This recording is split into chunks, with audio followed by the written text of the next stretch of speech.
What was OpenAI's e-commerce strategy and what is it shifting to? Sure. So back in September, OpenAI laid out this vision for what it called instant checkout. And so the thought was if you were searching for something in ChatGPT, maybe a gift or, a new piece of clothing or something for your home, you would tell ChatGPT what you're searching for and it would bring up some product listings in the search results. And then you could then click on those product listings, and then within that product pop up, there would be a buy button that would allow you to complete your purchase directly from that Chat GPT chat window without having to go to another website, without having to, log in somewhere else. So the whole idea was that this would be a very kind of smooth, seamless, almost like a one-click checkout type experience right in ChatGPT. And so what we reported yesterday is that they're changing this approach up a little bit. And so now instead of allowing users to purchase directly from those product listings right in the chats, OpenAI is now focused on putting those checkouts inside specific apps that plug into ChatGPT. So, one of the current examples that they already have live is Instacart. So, if you are chatting in ChatGPT about a recipe you want to make or groceries you want to order, you can do that all through the Instacart ChatGPT app, and you can complete your purchase that way. So it is definitely a significant shift, and it's really putting these apps more at the center of how shoppers and merchants are going to interact with ChatGPT. So definitely an interesting shift from what they kind of originally envisioned. And yeah, I think it has a lot of kind of interesting implications for how AI shopping is gonna continue to play out. So basically, this is a big change, right? Because I mean, OpenAI was sort of painting ChatGPT to be some kind of an everything app where you could do everything in its platform, and there's the whole payments angle, which we can talk about. But it seems to now be saying, "Hey, we either don't want to or we can't facilitate these payments." I mean, why is this change happening? Do we know? We don't have a great sense of why this happened yet. If you have some thoughts, I would love to talk to you about it. But we do know that one kind of key learning within OpenAI, after they originally launched this feature, was that people were definitely using ChatGPT to browse for and to research products, but they weren't necessarily using it to actually buy stuff and make purchases. Um, it is hard to kind of put all the blame or, that be the only reason why they made this change because that original checkout feature, it wasn't really ever rolled out on a wide scale. I've done a lot of reporting about kind of the ongoing work that OpenAI has had to do behind the scenes to get these checkouts, the in-chat checkouts up and running. In January, we reported that they were having to work very hands-on with the merchants that were live in order to make sure everything was working correctly and all the information was accurate. And Shopify actually said this week at an investor conference that only around a dozen of its stores, out of several million that host their stores on its platform, were currently live on any agentic shopping feature. So, very, very small pool of merchants that were actually live on this feature, and maybe OpenAI decided it's better to kind of cut their losses now and try out another approach. Catherine, you cover Amazon. Do you think this has anything to do with the Amazon investment at all? I mean, here you have Amazon, which is the checkout player, obviously. And I mean, look, this is to be clear. We have no reporting that it does, but I just wonder if maybe you think there's something there. I guess someone a little conspiracy minded might think so. Like we're gonna work with you, so don't get into our big Yeah. business. I don't know if that's true. I do think though it makes Amazon look kind of smart that they didn't rush to partner with ChatGPT. A lot of the other retailers did. A lot of the other big e-commerce companies did. And Amazon kind of took a more adversarial approach. They blocked access to their store from ChatGPT's bots. Um, and despite doing that, they were still able to, obviously they have a lot of money and they were able to invest billions of dollars in OpenAI. And as, part of that investment, get custom OpenAI models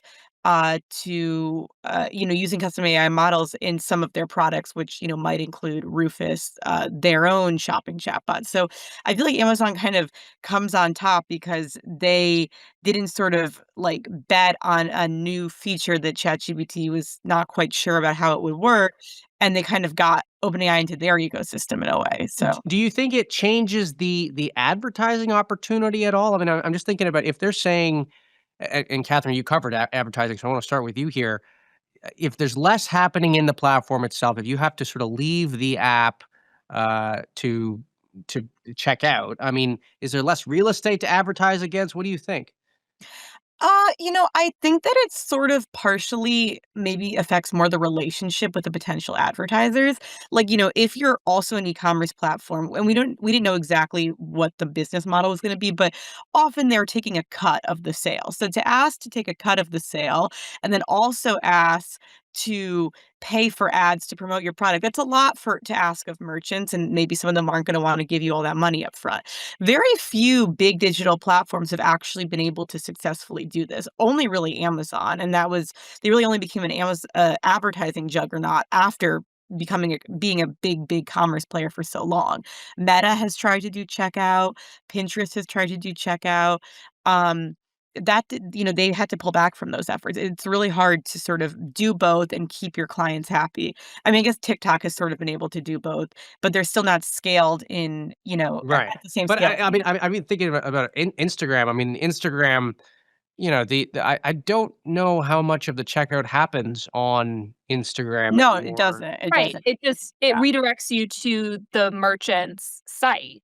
I mean, I would say that this app model that OpenAI seems to be pursuing more now, I think it is potentially more appealing to an Amazon or a Target or a Walmart or a big retailer that already has their own ads business if OpenAI is telling them, you can sell your own ads within this app space in ChatGPT like you would on your own app.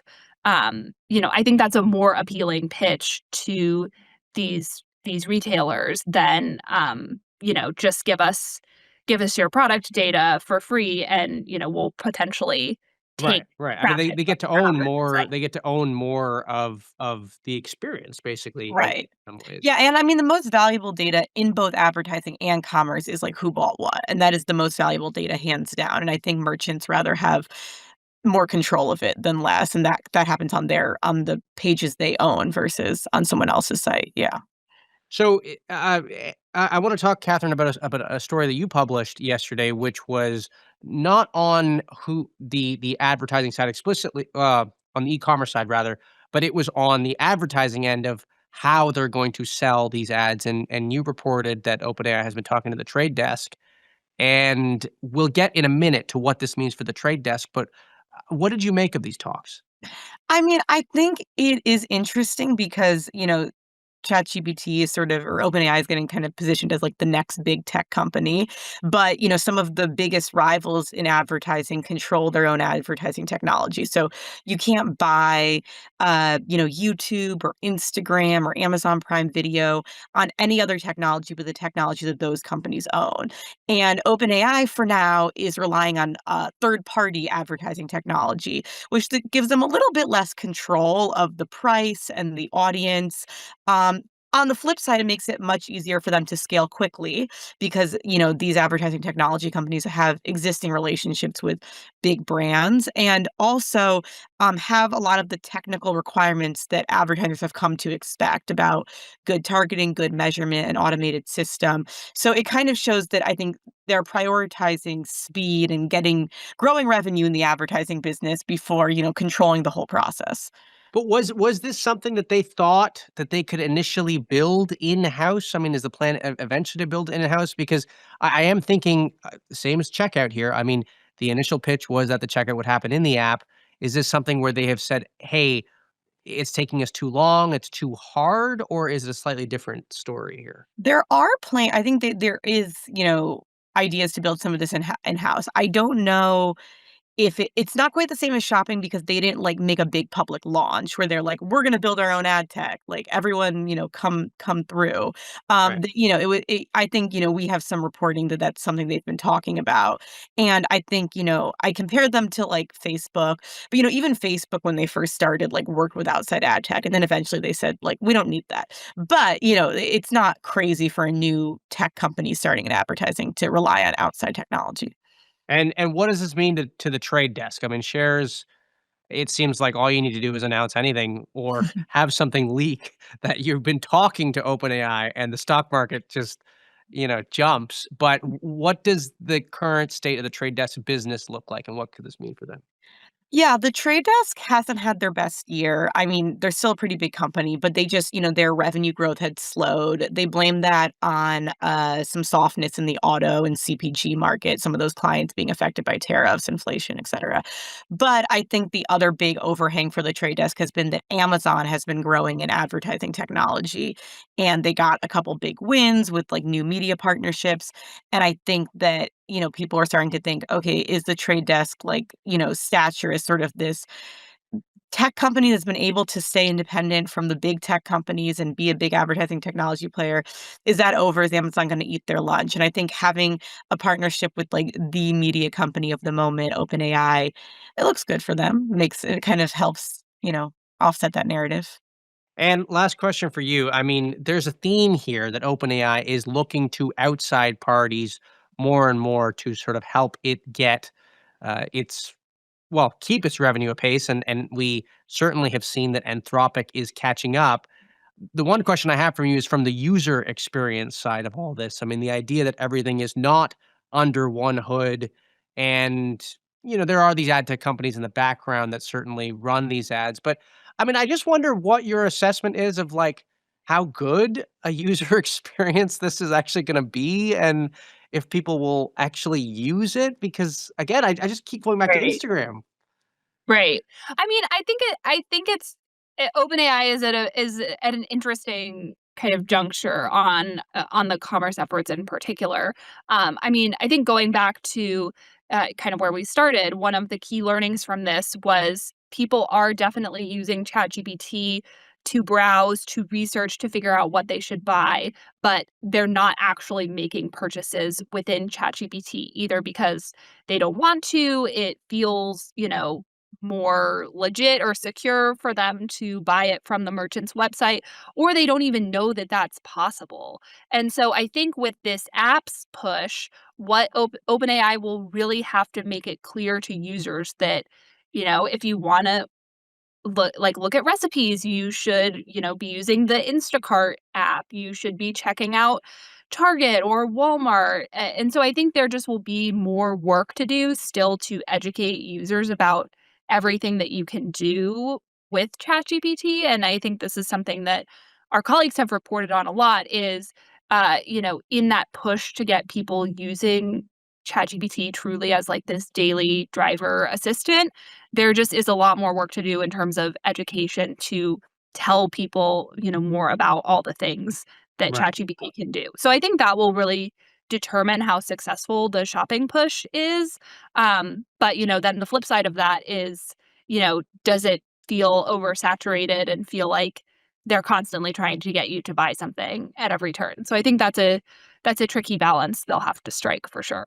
Well, and the thing I keep coming back to is, look, Fiji Simo has her work cut out for her because I don't think that we've had a company growing this quickly that is pursuing both the consumer side of the business with e-commerce and ads, also pursuing the business side with coding, Right. and also pursuing the chip efforts. I mean, there's a lot going on, and I keep coming back to Sam Altman's code red, which is that we are trying to focus on ChatGPT alone, But then we have the scoop this week that they're looking at a GitHub alternative. And so I don't know. We'll see how it all plays out. I want to thank you both for coming on. That is Ann Gehan, our e-commerce reporter, and Catherine Perloff, our Amazon and advertising reporter here at The Information.